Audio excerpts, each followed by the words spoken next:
निशा गरजुथा तुहाक तुहा शीतल पवन सांगकू मृदु मृदु वर्षा बणबुदा भितर भासी आसुए साई साई शब्द स्वान स्वापदंक रड़ी सांगकू शुभुए अशरीर मानकर अटहास्य घन घन बिजुली आलोक दिशि जाऊे भयंकर मुहटी मान किंतु राजा विक्रमादित्य तिलमात्र विचलित न होई से प्राचीन वृक्षटी पाखक लेउठिले एवं वृक्षारोपण पूर्वक शबटी को उतारी आनिले शबटी को कांधरे पकईचंती बेताल प्रश्न पचारा हे राजन मु गोटे कहानी कहबी कहानी शुणी साइला परे मते न्यायपूर्वक उत्तर दब जदि उत्तर न दीच ताहले तुम मुंड खंड विखंडित हो बेताल कही चलला राजन वर्धमान नामक नगर जड़े राजा रोते तांकर नाम थिला रूपसेन से बड़ प्रभावशाली आ दयालु राजा थिले तांकर प्रशंसा चारिआडे ख्याति विख्याति जानूला तांकर प्रशंसा सुनी बीरबल नामक एक सिपाही तांकर राज्य को आसिला आउ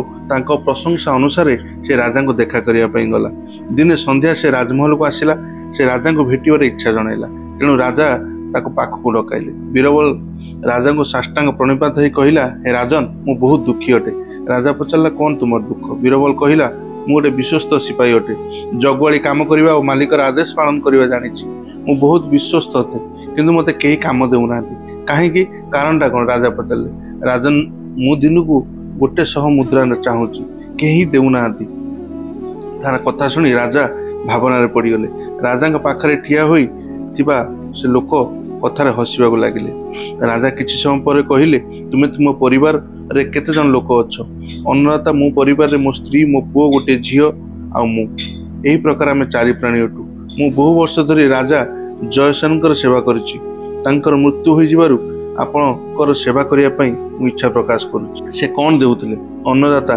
तांको प्रतिदिन 100 मोहर पाउथिले एते दरमा त कई दियंतिनी राजा पचारले राजन मो सेवार यही मूल्य मध्य कम अटे राजा रूपसेन किछि विचार करिया परे कहले अच्छा मु तुमको रखिबी मु तुमको दिन को 100 मुद्रा देवी बीरबल खुशी हो गले राजा दरबार रे आश्चर्य हो गले एमाने ए विषय आलोचना करने को लगिले राजा रूपसेन किछि कहले नाही बीरबल को दिने 100 मोहर दरमा रे निज पाखरे रखिदेले बीरबल पूरा राति अनिद्रा हो राजा शोवा घर बाहर पहरा देउथाय सकाळ हो से प्रतिदिन 100 मोहरा नहीं चली जाऊे दिने राजा तांका गुप्तचर को डाकी कहले बीरबल सबुदिन 100 मोहरा नौची तुम्हें खबर नियो से मोहर नहीं से कौन करुची गुप्तचर बीरबल उपर नजर रखा लगिला से देखिला 100 मोहर पाइबा मते बीरबल 25 मोहर गरीब मान बांटी दौला तुम मैंने ईश्वर को प्रार्थना कर राजा रूपसेन जमी दीर्घायु हूँ से समस्त को प्रार्थना करने कहला आ 25 मोहर विभिन्न मंदिर देवदेवी देवी मान अर्पण कर दौला 25 मोहर ब्राह्मण मान दान कर दौला 10टी मोहर दुर्बल अपंग मान दान करता एवं केवल 5टी मोहर नहीं से घर को जाऊला गुप्तचर यह देखिए आश्चर्य हो गला से राजा रूपसेन को जो सब कथा कहला राजा रूपसेन शुणी खुशी हो गले से प्रतिदिन बीरबल को 100टी मोहर देवार बाधा देलेनी दरबार ए विषय चर्चा होता से प्रति ध्यान देलेनी राजा रूपसेन बीरबल सेवारे बहुत खुशी थे राति जेतेबेले से दिने डाक होता किए अच्छ से क्षण बीरबल उत्तर देला आदेश दिंतु राजा बीरबल सब सजाग प्रहरा दौला गोटे दिन राति रूपसेन आराम निज राजमहल शोवा घरे शोते यही समय जड़े स्त्री जोर जोर कांदार शब्द शुणागला राजा रूपसेन डाक पकईले किए अच्छ संगे संगे बीरबल उत्तर देला आदेश दिंतु महाराज राजा कहले दयाकर देख एत राति किए से स्त्री लोक कांदुची बीरबल संगे संगे महल बाहर को बाहरले जो दिगरु कांदार शब्द आसला से आड़ को चलिले आवाज मशाणी आसूला से किंतु अटकिला ना सीधा ता पाखक गला जाई देखिला से स्त्री लोक मुंड पिटी पिटी कांदुची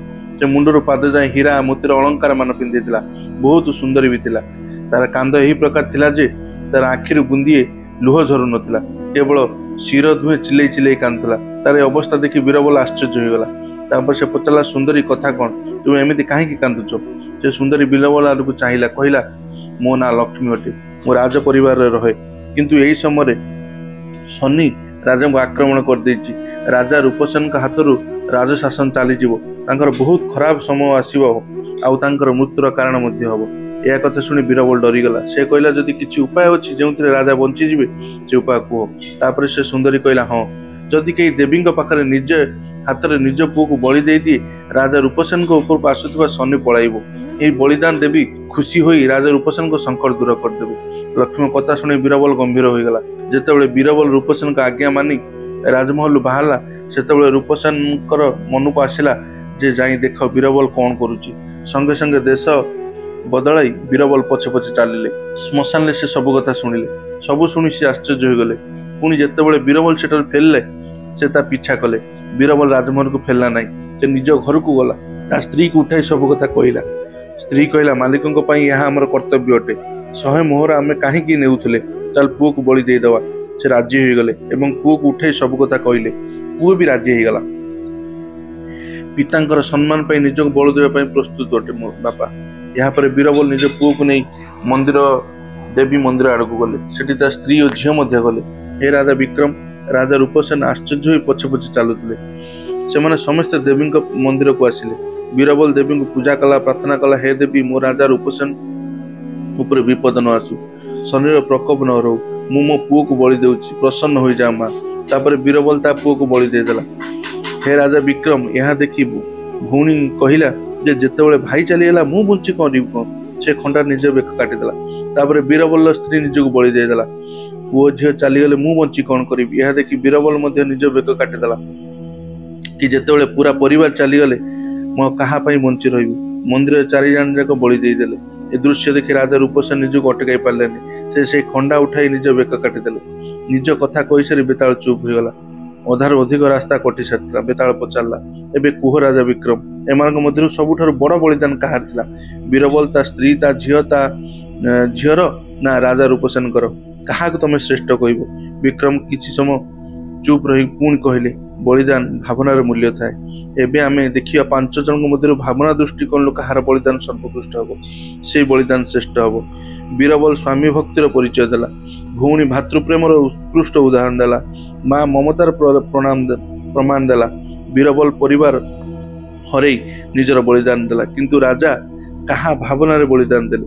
ମାଲିକ ନିଜ ଚାକର ପ୍ରତି ବଳିଦାନ ଦେବା ଅଲଗା କଥା ଅଟେ।